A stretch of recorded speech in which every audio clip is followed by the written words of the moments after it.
Hello everyone, so this is unit first, lecture first. Topic is constraint.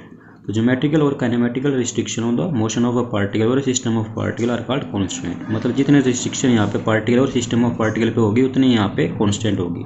और system motion क्या कहेंगे यहाँ पे हम constant motion.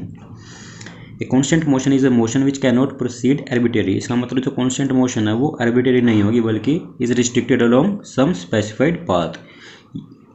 When the motion is constrained, the coordinates are no longer independent, but they are always associated with the force by virtue of which they restrict the motion of the system.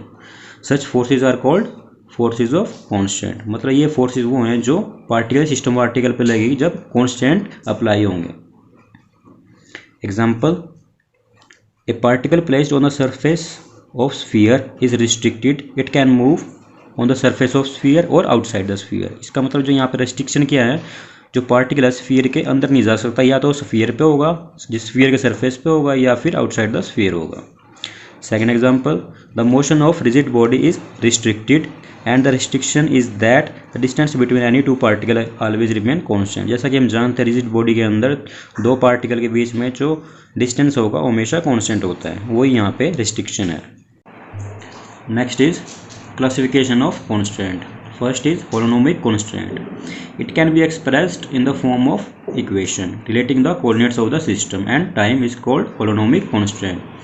तो f यहाँ पे function है r1 r2 up to rn t is equal to 0. r1 r2 up to rn ये क्या यहाँ पे position vector of A particle. अगर हम केस लेते हैं कार्टेशियन कोऑर्डिनेट सिस्टम का, तो r1 रिप्लेस हो जाएगा x1 y1 z1 से, r2 रिप्लेस हो जाएगा x2 y2 z2 से, और rn रिप्लेस हो जाएगा xn yn zn से. Second constant is non holonomic constant. It can not be express in the form of equation connecting the coordinates of the system. Condition of this constant are express in the form of inequalities. मतलब क्या है, first में क्या था, जो constant था वो express हो रहे थे इक्वेशन की फॉर्म में, लेकिन सेकंड के अंदर इक्वेशन की फॉर्म में नहीं होगा, ये इनइक्वलिटीज के फॉर्म में होगा. जैसे कि r² - a² greater than equal to 0. Third case is scleronomic constant. It is independent of time. Fourth is rheonomic constant. It is dependent on time explicitly. इसका मतलब clearly.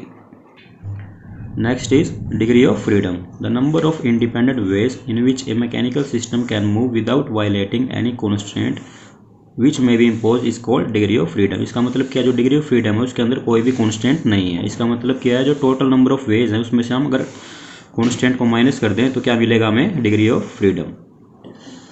When a particle move in sphere it has 3 degree of freedom. इसका मतलब यहाँ पे अभी कोई भी constant नहीं है. But if it is constrained to move along certain curve in a space it will have only 1 degree of freedom. इसका मतलब यहाँ पे कांस्टेंट कितने हो गए, 2.